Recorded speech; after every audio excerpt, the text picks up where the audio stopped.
Deal or No Deal, the TV show that combines guessing with Howie Mandel. It was on the air for a while. I remember it was really thrilling to watch.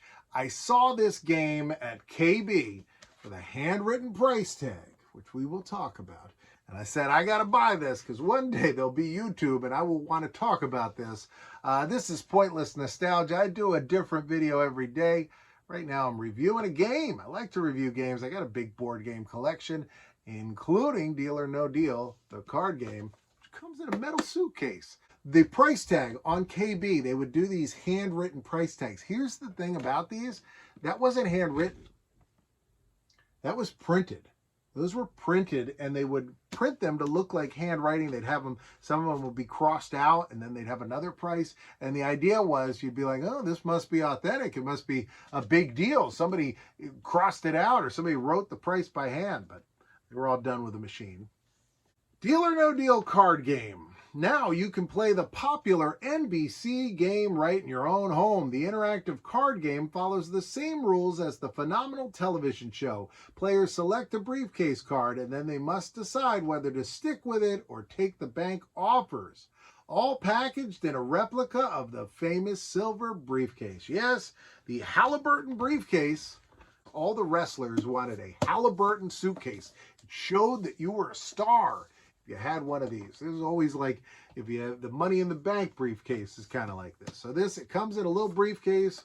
I mean, it's cool. It's for 10 bucks. It's kind of a deal. You got a nice little piece of suitcase luggage. And I like this. It's got these little things on the bottom so it'll stand up if you set it on a table. I'm glad I kept that cardboard because otherwise I would think it was like a weird makeup case or something. But here we go. I'm opening it up. Look, I'm Meghan Markle. You guys know Meghan Markle was Meghan Markle. Queen Meghan or whatever she is now. She was one of these. She did, oh, look, ooh, 100.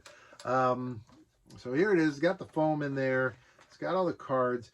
I don't think there is a way to put the price up there, but this would be the price thing. So she couldn't open it up. And so if Meghan Markle's at your house to do that, you got to find something else for her to do. I'll show you how this worked. I played this one a bunch. This is like a good one to play, especially you get some kids coming over or something. It's very simple, you know. You got your two little holes where you'd put your cards and stuff, and then you got your foam in there. And that's it. That's all that's in this box. So we're going to put the box aside. We don't need this anymore. It's time for me to cash in my Money in the Bank briefcase. Ooh, look at this. Ooh, look at this. Ooh, you're going to love this. This is the kind of stuff that I think like only I would do. Let's see if there's anything on here. Okay. I was just checking to see if there was anything, you know, credit card number or something, but I paid cash for this. This is the original KB Toys receipt, and it says Deal or No Deal aluminum case. I purchased this on 9/17/2006.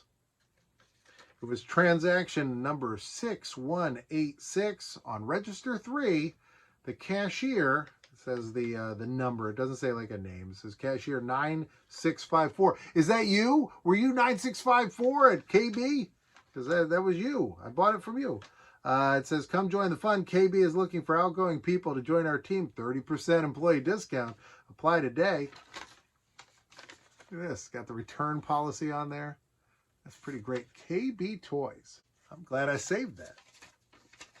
This game is so simple. You could absolutely recreate this at home. There's no need to purchase the real thing. So the first part you have is you have these cards that are the numbers. So these are your briefcase numbers. There's number 15. And all these do is sit over top of the cards with the money on them, right? So you just would line up all the briefcases and all the numbers would be there. And each underneath, they'd have a card which would have an amount. And so that's how they were concealed. And then when you opened them, all you were doing was lifting this off the top, and then it would reveal which one of these you would get. Now, these ones are the cash cards, so this would be what would be inside that suitcase. You say, oh, no, I won, you know, unless, I mean, I know you guys want to see it. I know you want to see it, so there's the $1 million, and there's the 1 cent. We have two more types of cards. We have the bank offer cards, which we'll talk about. This is a little more complicated, not much though. And then we have our round cards, which tell us how many briefcases we have to open, or in this case, literally just pick this up off the top of the other card. You have your score sheets. These ones have already been played, so they're, see, somebody won $300,000. I played, there used to be a version of this for mobile, and I used to play it every now and then. And I'd never take the bank offer. Like, there's never a time where you're playing, it's the same thing with this. Like, you're never going to be like, yeah, I'll take the bank offer, unless you're playing competitively against somebody else and you really, otherwise, I mean, if it's like, you know, you're just playing for fun with a little kid, you're just going to keep going until you get your million or get a penny. I mean, it doesn't matter. And that was the same thing on the mobile game. It was like, why am I going to settle for 400,000? Nothing. You know, just go for $1 million. Nothing. All right, here's the deal or no deal. These are the cards that you would check off. You'd mark off which ones were already uncovered, so you could guess what you had left. They give you a whole stack of these, and you could Xerox more. A lot of times with games, anytime I get like halfway through, I start Xeroxing because I don't like to use anything but the real ones, but so I'll use the Xerox ones so I don't waste the real ones, and so I don't use the real one. But that's how I think.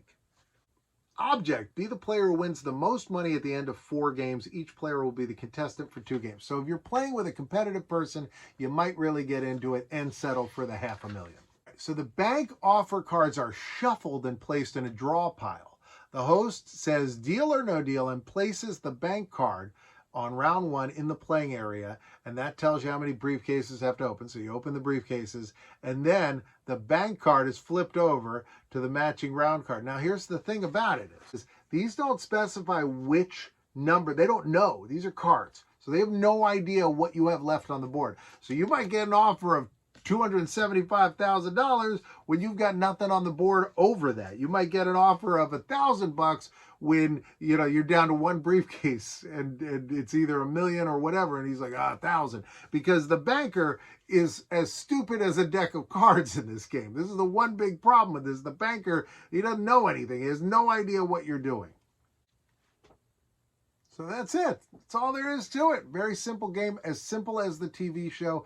I think this game's kind of fun. It's one of those, if you see it at a garage sale, you definitely pick it up because you want this. That's why you pick it up. You pick it up for this, and then you play it. I mean, it's a fun game. Occasionally you play it. I think if you played with somebody competitive, this might be a real fun time.